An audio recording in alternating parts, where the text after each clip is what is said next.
राधेश्याम। जय जय राधेश्याम महाराज जी।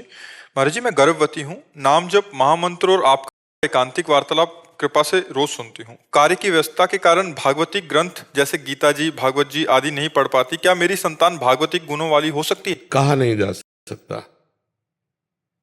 ध्रुव जी महान भागवत हुए और उनके वंश में महाराज बेन हुए, बहुत ही दुष्ट स्वभाव के, नीच प्रवृत्ति के। बस ऐसे ही ध्रुव से उनके जो पुत्र हुए, फिर उनके बस ऐसे मतलब 2 ही 3 पीढ़ी महाराज अंग के पुत्र बेन, स्मृति आ गई। उनकी माँ का नाम सुनीता और पिता का नाम महाराज अंग और पुत्र का नाम बेन। महान धर्मात्मा जो अंग थे, महान धर्मात्मा, भगवत भजन करने वाले। और माँ जो थी वो अधर्म के वंश की थी। माँ का विशेष प्रभाव पड़ने के कारण पुत्र में दुष्टता इस कोट की आ गई कि महात्माओं ने मार डाला।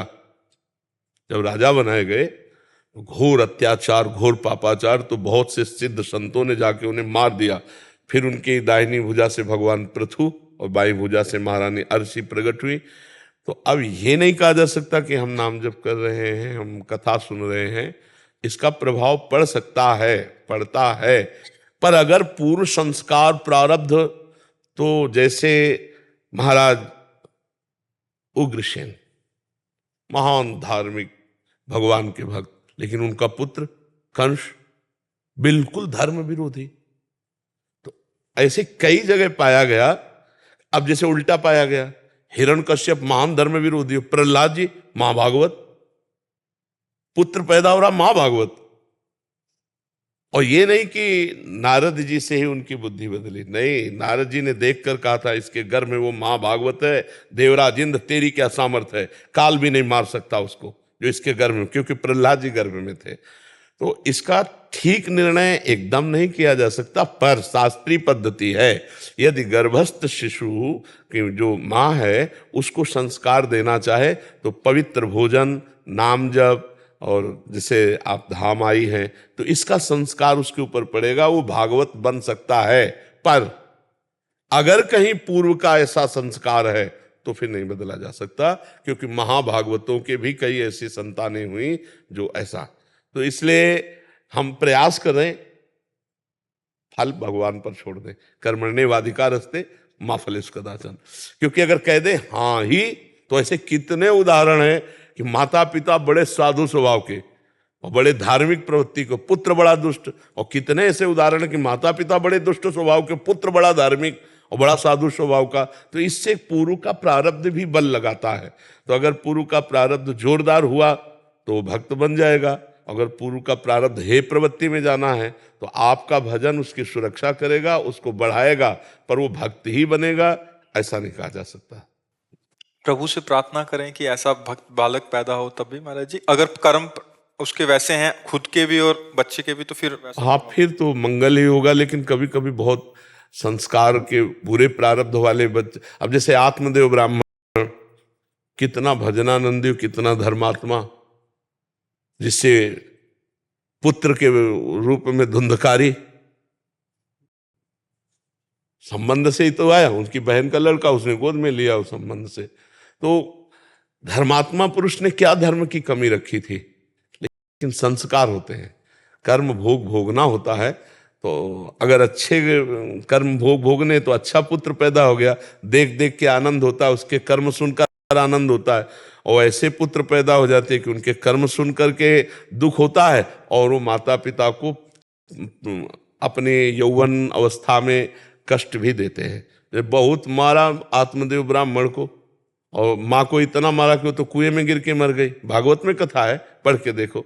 तो ये थोड़ा पर्दा लगा हुआ है, इसको फाइनल में नहीं कहा जा सकता कि हाँ, ऐसा नहीं कहा जा सकता। एक वृद्ध माता जी मिले थे, वो कह रहे थे कि घर वालों ने भगा दिया बेटा बेटी ने, तो अभी कृपा ये हुई कि वृंदावन वास मिल गया। उनके ऐसे तिरस्कृत करने पे शायद ऐसे फंसी रह जाती, तो कोई कोई संयोग बनता है कैसा भी महाराज जी। हाँ, और इसमें भी जैसे अपने प्रारब्ध, मान लो इनके हैं भोग के अच्छे, तो सात्विक और ऐसा पुत्र, और अगर इनको भोग भोगना है तो वो फिर क्रूर स्वभाव का प्रकट हो सकता है। ये सब करने पर भी मतलब इस पर फाइनल नहीं किया जा सकता, क्योंकि पूर्व प्रारब्ध उस जीव का क्या है, कौन आया इस गर्भ में, इसका हमें तो पता नहीं ना। ये भगवान जानते कि कौन आया है गर्भ में और वो किस कोटि का है, किस कैसा प्रारब्ध, ये पर्दे में रहता है, ये तो भगवान ही जानते हैं। महाराज जी, मैं ब्रजवासी हूँ और एक मेरा बड़ा प्रश्न था आपके साथ में। मैं आपकी रील भी देख रहा हूँ।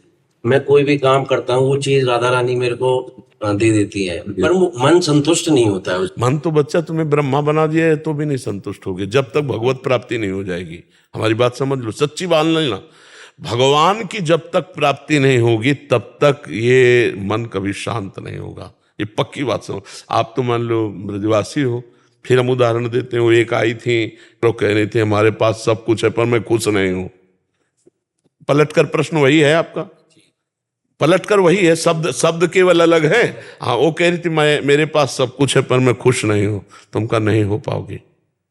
बोले क्यों? उनका श्री कृष्ण जीवन में नहीं है। यदि श्री कृष्ण सब कुछ के साथ हो जाए तो आनंद हो जाए। भगवान के जिसके जीवन में एंट्री नहीं है, वो चाहे ब्रह्मा का वैभव भी प्राप्त कर ले तो भी वो संतोष को प्राप्त नहीं होता।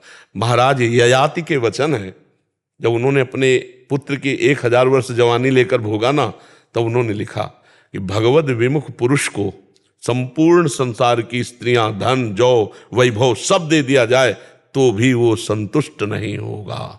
आप विचार करके देख लें। आपको थोड़ा सा उदाहरण देते हैं। देवराजेंद्र त्रिभुवनपति है, लाखों अप्सराओं के मालिक हैं। जिस अप्सरा को कहें सेवा में उपस्थित हो जाएगी, सौभाग्य मानेगी।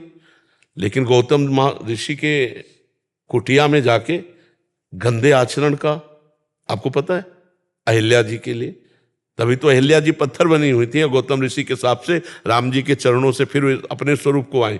इतनी सुंदरता फिर लगी देव राजेंद्र को कि गौतम ऋषि का रूप रख करके अहिल्या के यहाँ जाकर गलत आचरण किया। अब आप बताओ, वो अप्सराओं का स्वामी भी तृप्त नहीं है? मृत्यु लोक के किसी ऋषि की पत्नी के साथ गलत आचरण, छद्म वेश धारण करके, मतलब इससे आप उसकी स्थिति समझ लो कि क्या होगा वो।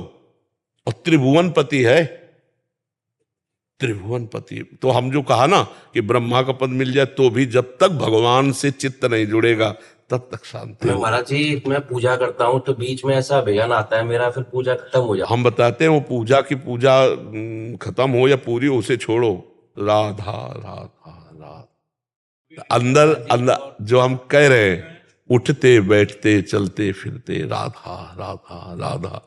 फिर हमें बताना, पहले शुरू करो।